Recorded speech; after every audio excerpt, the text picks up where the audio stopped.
Hello everyone, কেমন আছো সবাই? আজকে আমরা পড়ব ফিউচার সিম্পল টেন্স।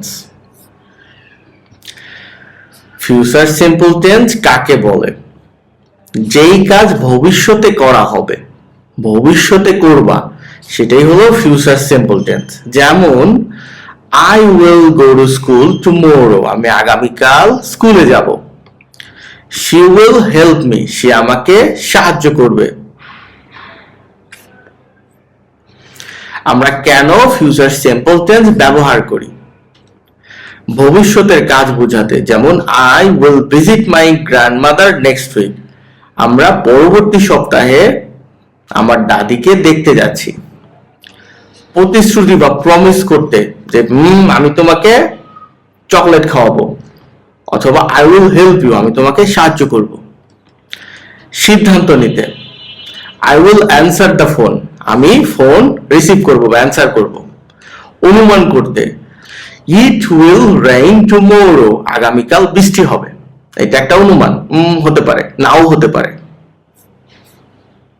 কিভাবে তুমি ফিউচার সিম্পল টেন্স চিনবা? কিছু টাইম ওয়ার্ড থাকবে, tomorrow, next week, next month, next year, soon, later, tonight, in the future. এই ওয়ার্ডগুলো সেন্টেন্সে থাকলে সেটা অবশ্যই নিঃসন্দেহে ফিউচার সিম্পল টেন্স হবে। স্ট্রাকচারটা কি ফিউচার সিম্পল টেন্সে? পজিটিভ বাক্য আমরা কিভাবে গঠন করি? সাবজেক্ট, এরপরে উইল, ভার্বের V1, এরপর অবজেক্ট। যেমন দেখো, I will play football, he will go to school, she will read a book, they will visit Dhaka. সাবজেক্টের পরে সব জায়গায় উইল। দেখো, শ্যালও ব্যবহার হয় ব্রিটিশ পদ্ধতিতে, আয়ের পরে শ্যাল, উইল পরে শ্যাল, বাকি ক্ষেত্রে উইল বসতো। আমেরিকান পদ্ধতিতে, মানে আমেরিকান ইংলিশে, সব ক্ষেত্রে তুমি উইল ব্যবহার করতে পারো। চলো আমরা তিনটা স্ট্রাকচার একসাথে পড়ি, পজিটিভ, নেগেটিভ এবং ইন্টারোগেটিভ। সাবজেক্ট, বি ভার্ব, ভার্বের প্রেজেন্ট ফর্ম বা বেস ফর্ম, অবজেক্ট।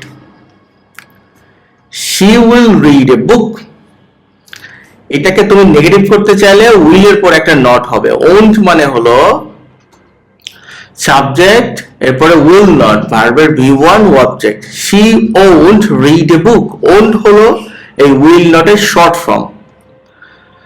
আর ইন্টারোগেটিভ করতে হলে এই উইলটাকে শুধু সামনে এনে দিবা সাবজেক্টের, উইল সাবজেক্ট দিয়ে বাকি অংশটা করে দিবা। যেমন উইল শি রিড এ বুক, সে কি বই পড়বে? দেখো পার্থক্যগুলো দেখো, আই উইল গো, আমি যাব। নেগেটিভ করতে হলে কি করতা? I will not go. এটাকে ইন্টারোগেটিভ কিভাবে করতা? এইখানে উইল বসাতা, উইল আই গো।